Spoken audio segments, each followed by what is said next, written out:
Hello दोस्तों, स्वागत है आप सभी का एक बार फिर से आज की नई वीडियो में। आज हम बताएंगे कि ई रूपी जो कि प्रधानमंत्री नरेंद्र मोदी ने 2 सितंबर 2021 को लॉन्च किया है, वो क्या है, किस तरह से काम करता है, किस तरह से मोबाइल में आएगा और कहाँ से खर्च होगा, कैसे खर्च होगा, तो इन सब बातों का आज हम जिक्र करेंगे इसी वीडियो में। चलते हैं इस वीडियो को बिना किसी देर के स्टार्ट करते हैं।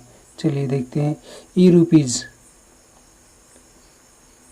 पेमेंट करने के लिए के एक और डिजिटल तरीके ने देश में दस्तक दी है। नाम है ई रूपी। इसको आज यानी 2 अगस्त को पीएम मोदी ने लॉन्च किया। सवाल ये है कि debit card, credit card, e wallet, UPI पहले ही मौजूद हैं, तो इस ई रूपी की क्या ज़रूरत पड़ गई? इसे गेम चेंजर क्यों कहा जा रहा है? आइए इनके साथ साथ ई रूपी से जुड़े दूसरे सवालों का भी जवाब जान लेते हैं। देखो, ट्विटर में पीएमओ इंडिया का जो कि ट्रस्टेड वेरीफाइड है, आज देश डिजिटल ई गवर्नेंस को एक नया आयाम दे रहा है।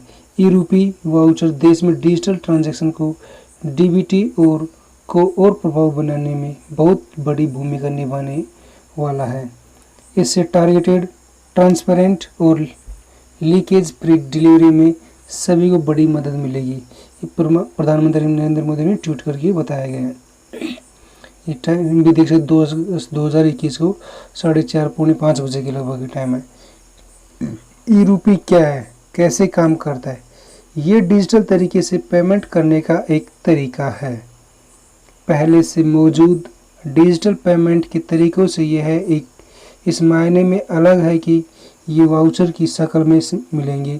आसान भाषा में कहे तो ये प्रीपेड गिफ्ट कार्ड है, जिन्हें रिसीव करने वाला शख्स अपनी सहूलियत के हिसाब से इस्तेमाल कर सकता है।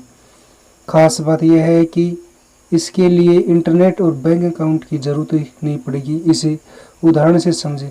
माना कि सरकार वैक्सीन लगवाने के लिए गरीब तबके के लोगों को पैसा देना चाहती है। इसका एक तरीका तो ये है कि वो सबके अकाउंट में कैश ट्रांजैक्शन कर दे। अब दिक्कत ये है कि बहुत से लोगों के पास अकाउंट भी नहीं है। फिर भी इस कैसे सुनिश्चित किया जा सकता है कि पैसा भेजा गया है, उससे वैक्सीन ही ली गई है या कुछ और? ऐसे में ये ई रूपी काम आएगा। इसमें एक एसएमएस या क्यूआर कोड की शक्ल में ई रूपी भेजे जा सकते हैं।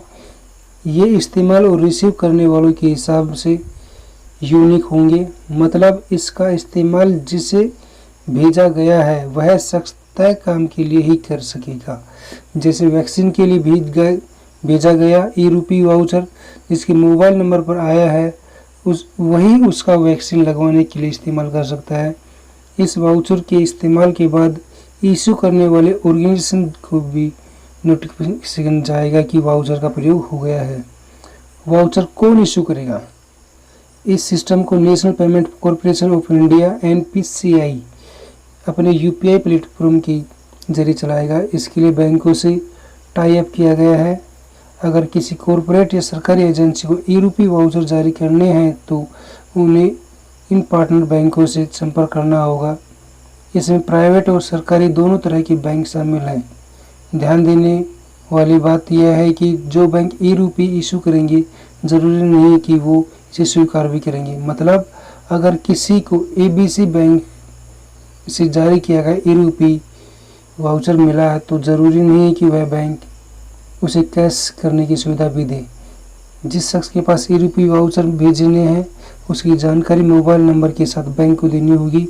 बैंक मोबाइल सर्विस प्रोवाइडर से संपर्क करेगा और ग्राहक को चिन्हित करके उसके मोबाइल नंबर पर ई रूपी वाउचर भेज देगा।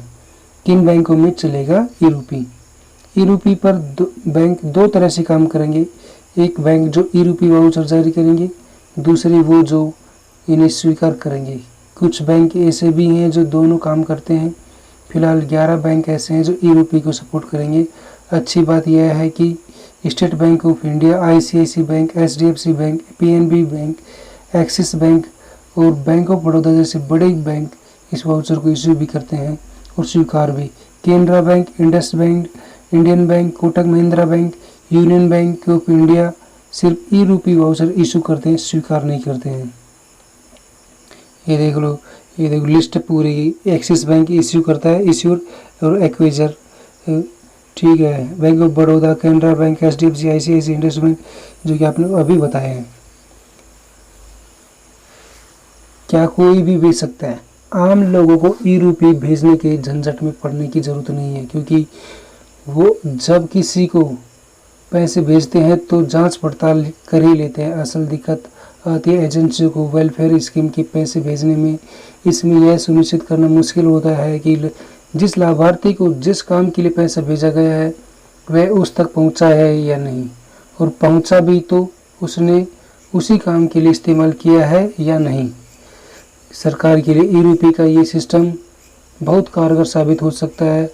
दवाई, माँ और बच्चे की वेलफेयर स्कीम, टीबी इलाज के कार्यक्रम, आयुष्मान भारत योजना जैसी स्कीम में पैसा भेजना काफ़ी आसान हो जाएगा।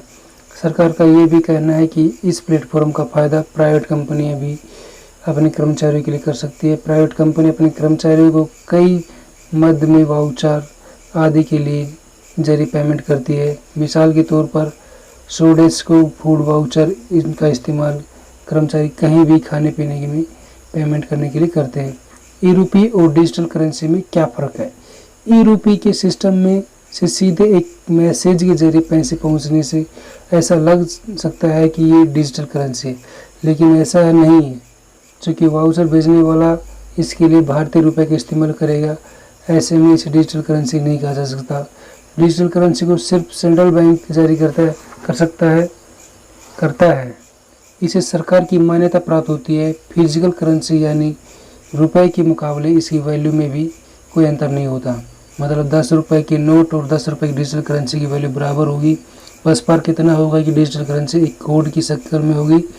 भारतीय reserve bank, central bank digital currency लाने पर काम कर रही है। हालांकि अभी ये साफ नहीं है कि इसका स्वरूप क्या होगा। इसे इशू करने के लिए सेंट्रल बैंक रुपए या गोल्ड का सहारा लेगा या नहीं, आदि इत्यादि। क्या ये दुनिया में पहली बार हो रहा है? कई देशों में ई रूपी जैसे वाउचर का इस्तेमाल पहले से हो रहा है।